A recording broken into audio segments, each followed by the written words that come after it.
Good evening. Here we are in that period between the evening of Good Friday and Easter Sunday morning. Have you ever wondered what it must have been like for the followers and friends of Jesus during that period? The women had been there with Jesus right up until the end. They were there at the cross. John had joined them, but the rest of the disciples had fled and gone into hiding. They were shell-shocked in despair and disbelief. Things hadn't worked out the way they were expecting. They couldn't understand it. How could this have happened? Jesus was dead, and hope, even the hope that he might come down from the cross and save himself, was gone. We read in Luke 23, "Now there was a man named Joseph, a member of the council, a good and upright man who had not consented to their decision and action. He came from the Judean town of Arimathea, and he himself was waiting for the kingdom of God. Going to Pilate, he asked for Jesus' body. Then he took it down, wrapped it in linen cloth, and placed it in a tomb cut in the rock, one in which no one had yet been laid. It was preparation day, and the Sabbath was about to begin. The women who had come with Jesus from Galilee followed Joseph and saw the tomb and how his body was laid in it. Then they went home and prepared spices and perfumes, but they rested on the Sabbath in obedience to the commandment." Joseph of Arimathea had finally found the courage to take a stand. He asked for the body of Jesus, and together with Nicodemus, they had taken it down from the cross, wrapped it in burial clothes, and he laid it in his own tomb. Joseph knew without a doubt that Jesus was dead. The women knew that Jesus was dead too. They had heard his final words. They'd watched him die. Then they followed Joseph and Nicodemus, and they watched where Joseph laid him, grieving that they couldn't take care of Jesus' body in the way that they would normally have done for someone they loved. When they couldn't stay at the tomb any longer, they went home to observe the Sabbath, planning to come back as soon as they could on Sunday morning to take care of the body. The angels who lived to serve Jesus would have turned out in their thousands if only he had called them to come to his rescue, but he didn't, and so they could only look on in horror. But while those who loved Jesus were in despair, the religious leaders and Satan and his demons, they were rejoicing. They thought they'd won a great victory. Saturday was a day of silence. It was the day that Jesus stayed dead. There seemed to be no movement, no change, no hope. That Saturday tells us that Jesus really entered death and stayed dead. The Westminster Catechism says, "Christ's humiliation after his death consisted in his being buried and continuing in the state of the dead and under the power of death until the third day." Jesus remained under the power of death.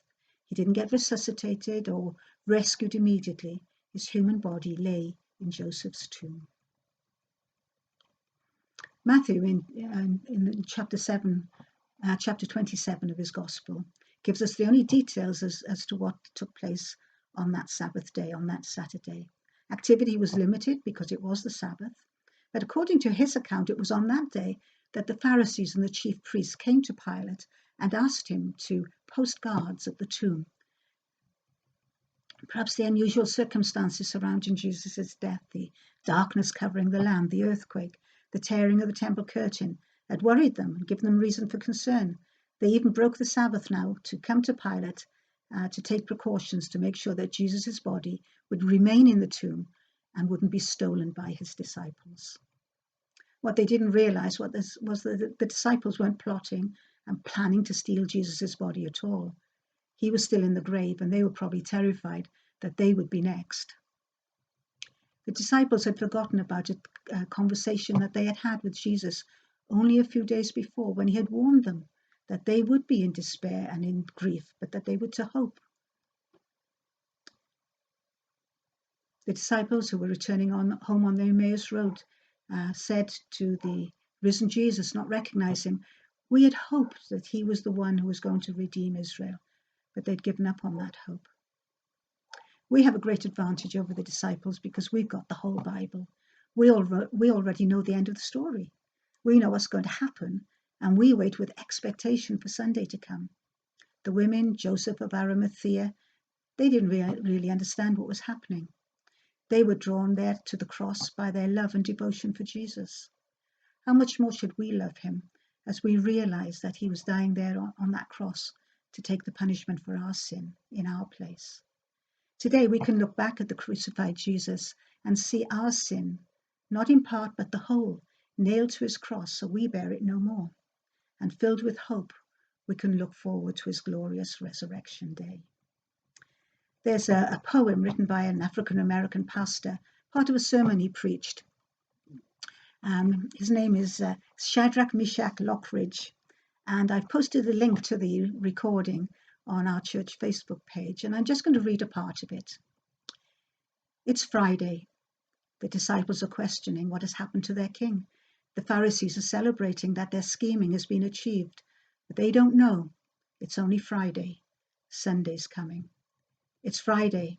He's hanging on the cross, feeling forsaken by his Father, left alone and dying. Can no one save him? Oh, it's Friday. But Sunday's coming. It's Friday. The earth trembles. The sky grows dark. My King yields his spirit. It's Friday. Hope is lost. Death has won. Sin has conquered. And Satan's just laughing. It's Friday. Jesus is buried. A soldier stands guard, and a rock is rolled into place. But it's Friday. It's only Friday, and Sunday is coming. I pray that this same hope will fill you with joy too as you celebrate this coming Sunday.